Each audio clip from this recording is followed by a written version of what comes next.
Hello, I am Jaimie Crumley, the Research Fellow at the Old North Church. Welcome to Illuminating the Unseen, a video series where we use archival research to learn the stories of people of many races and gender who have contributed to the history of Old North. My specialty is in using archival documents to understand the history of the social constructions of race, gender, and religion in United States history.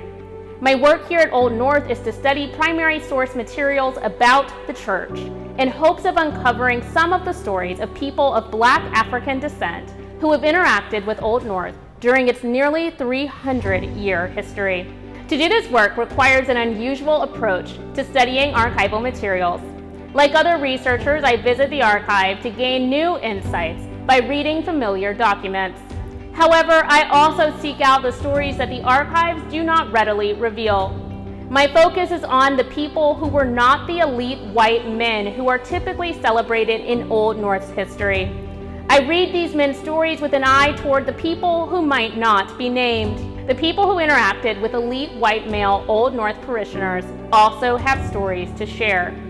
While English families contributed financially to the early church, often using profits from the transatlantic slave trade and the displacement of indigenous peoples, Black African and indigenous peoples have contributed just as much to the church's history.